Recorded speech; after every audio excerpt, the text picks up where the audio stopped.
We now move to the question portion of our evening, and the candidates will answer from their seats. The first question will be answered first by Stephen Billifer and then Paul McMurtry. And that first question is, please tell us if you think that state government is currently overspending. If you agree, what would you cut and why? If you disagree, please explain your reasons. Mr. Billifer. Right at this moment in our Commonwealth's history, I think the answer is clearly no. I don't believe that we're overspending. Now, that is not to say that every dollar in state government is being used as wisely as possible. I don't think the pie is going to grow or shrink in the next couple budget cycles. The question is going to be, where are we going to allocate those resources and what are our priorities? Very clearly, I would like to state that my priorities would be increasing local aid and increasing education funding. I believe very strongly, especially, first with local aid, we have to help out our communities. We have a broken partnership right now between the state and the cities and towns of this Commonwealth. Right now, the cities and towns, as we go in this bust and boom budget situation, the cities and towns are treated like a special interest group who come up and have to make their case for whatever dollars are left, and that's just not right. That's not the way it's supposed to be. These are the communities that together comprise our Commonwealth. In terms of education funding, to me, this is smart spending. It's an investment in our future. We're a skills-based economy, an innovation economy, and Massachusetts is going to go as far as the talents and smarts of our residents. And if we're not going to put money, invest in our children and in our public schools, then we ought to all just pack up and go to North Carolina. Thank you. Thank you, sir. Again, the candidates have 3 minutes to respond to these questions. Mr. McMurtry, would you like me to repeat the question, please? Okay. Please tell us if you think that state government is currently overspending. If you agree, what would you cut and why? If you disagree, please explain your reasons. Well, I think for me, the interesting component of running for state rep is understanding and educating myself about state government. I know as a small business owner, I've had the direct association with the ups and downs and the ins and outs of budgeting personally pertaining to me and my business.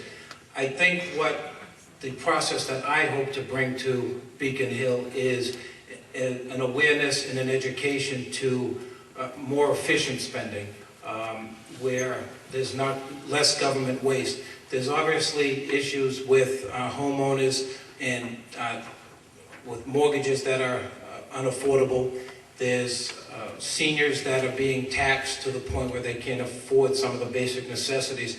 So if my message can come from allowing more efficient spending, then that's what I hope to accomplish as a state representative. Thank you, sir. Second question, and this question will be directed to Cheryl Schoenfeld and Mr. Doug Obie. With so many different bills being presented to the House, could you give an example of a hot issue that is or has been in debate and how you would have acted on this bill? Cheryl. One hot issue is the Chapter 70 funding, and I would respond to that. I would try to work to change the formula for the aid that the cities and towns receive.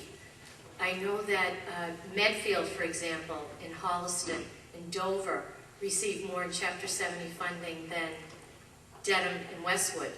So that's something that I would be extremely interested in working on, making sure that we get more funding, Chapter 70 funding, into the district so that we can use that towards educational costs alone. Thank you. Douglas Obie, I'll read it again for you. With so many different bills being presented to the House, could you give an example of a hot issue that is or has been debated and how you would have acted on this bill? I think one of the hottest issues that have been on Beacon Hill for the last several years is the issue about the definition of marriage. And whether you are for or against isn't, in my opinion, the point. Right? We voted, or I should say, we haven't had that right to vote yet. But we signed a petition that our Constitution allows for when the legislature does not abide by what we would want them to do. We went through the process. It was a legal process, and that issue should be on the ballot for an up or down vote. And if I became the next state rep, I would make sure that our Constitution is abided by. And not only in that issue, but there's other issues, other laws that the legislature isn't upholding.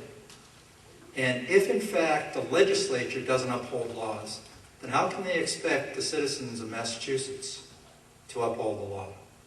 So if I got up there, I would make sure that all the laws of Massachusetts are upheld and abided by. And I think that would solve a lot of our problems from a starting point. Thank you. Thank you.